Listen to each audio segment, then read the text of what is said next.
ओम नमो भगवते वासुदेवाय। जय श्री कृष्ण। नमस्कार दोस्तों, स्वागत है आप सभी का हमारे चैनल भक्ति ज्ञान में। दोस्तों, आज मैं आपको कार्तिक मास के आखिरी 5 दिन सुनी जाने वाली पंचवीकों की कहानी सुना रहा हूं। इस कहानी के सुनने मात्र से आपको कार्तिक मास के संपूर्ण महीने का स्नान का फल प्राप्त होगा और भगवान श्री विष्णु की कृपा प्राप्त होगी। किसी गांव में एक साहूकार साहूकारनी रहते थे। उनके एक बेटा व बहू थे। बहू कार्तिक माह में नित्य प्रातः उठकर नदी में कार्तिक स्नान के लिए जाया करती थी। उसके एक नियम था, वो कार्तिक के राई दामोदर जी भगवान के दर्शन से पहले किसी भी पराये पुरुष का मुंह नहीं दिखती थी। उसी गांव का एक राजकुमार भी सुबह सवेरे नदी स्नान के लिए जाता था। एक दिन उसे लगा कि कोई है जो मुझसे पहले भी जल्दी उठकर नहा लेता है। कार्तिक माह के 5 दिन बचे थे कि एक दिन साहूकार की पुत्र वधू तो स्नान करके वापस जा रही थी और उसी समय राजकुमार स्नान के लिए आया तो जल्दी जल्दी में साहूकार की पुत्र वधू की पांव की एक मोचड़ी वहीं छूट गई। राजकुमार ने उसकी मोचड़ी उठा ली और सोचने लगा कि जिस स्त्री की यह मोचड़ी इतनी सुंदर है वह स्त्री कितनी सुंदर होगी। उसने पूरे गांव में घोषणा करवा दी कि जिसकी यह मोचड़ी है वह 5 रात मेरे पास आएगी। साहूकार की पुत्र वधू ने कहलवा दिया कि मैं 5 रात ब्रह्म मुहूर्त में आऊंगी, लेकिन किसी को साख भरने हामी भरने के लिए बैठा देना। राजकुमार ने एक बोलने वाले तोते को पिंजरे में बंद कर नदी किनारे पेड़ पर टांग दिया।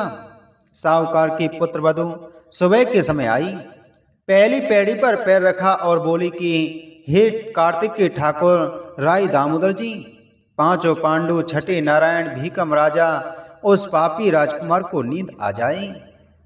राजा के बेटे को नींद आ गई। पुत्र वधू कार्तिक स्नान कर जाने लगी तो तोते से बोली, सुबह सुबह तेरे गले डालूंगी मोतियां हार, मैं पतविरता नार, मेरे सत की लाज रखियो, भरियो मेरी साख।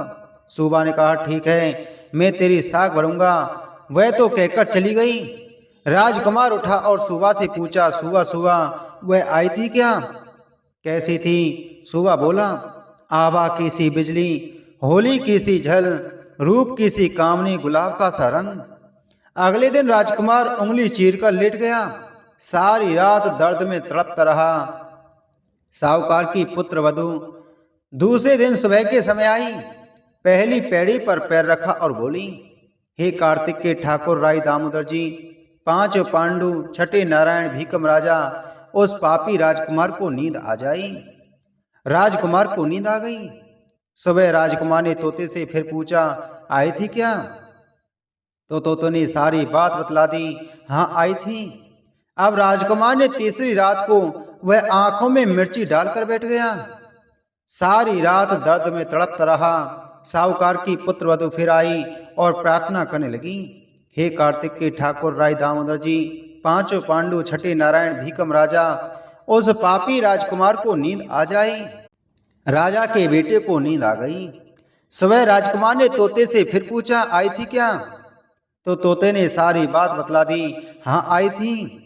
अब राजकुमार ने सोचा कि आज रात में मैं ठंड में बैठूंगा।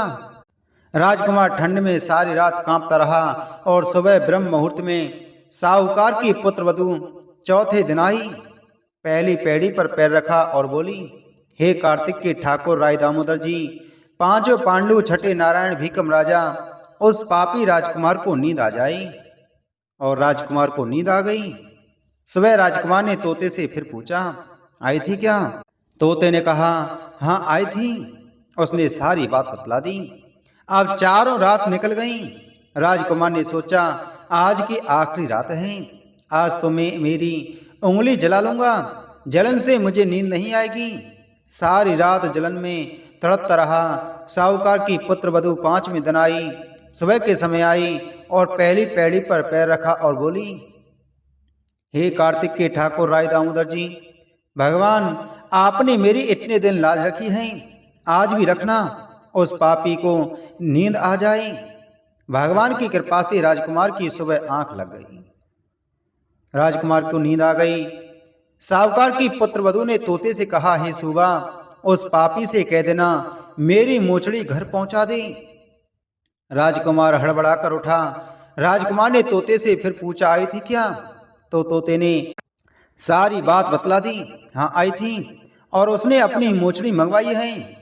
राजकुमार को पतिव्रता स्त्री की सत को भंग करने का विचार करने के कारण कोढ़ हो गया। राजा जी ने राजकुमार का बहुत से वैद्यों से इलाज करवाया, परंतु कोई दवा का असर नहीं हुआ। राजा जी ने आचार्यों को बुलवाया और पूछा। तब आचार्यों ने बतलाया कि राजकुमार ने पतिव्रता स्त्री का सत भंग करने का प्रयास किया है। उसी के पाप फल स्वरूप इसका अंग अंग जल रहा है। तब राजा ने साहूकार की पुत्रवधू को अपनी बेटी बनाई तथा उसके कार्तिक स्नान का पुण्य राजा के लड़के को दिया। उस पुण्य के प्रभाव से राजकुमार स्वस्थ हो गया तथा उसने अपने कृत्य के लिए क्षमा याचना की। राजा जी और राजकुमार ने सारी नगरी में कहलवा दिया कि सब कोई कार्तिक स्नान करे व स्त्रियों का सम्मान करें। हे पंचवीकु भगवान, कार्तिक मास में जैसे साहूकार की पुत्रवधू की लाज रखी, वैसे सबकी रखना। बोलो पंचवीकु भगवान की जय।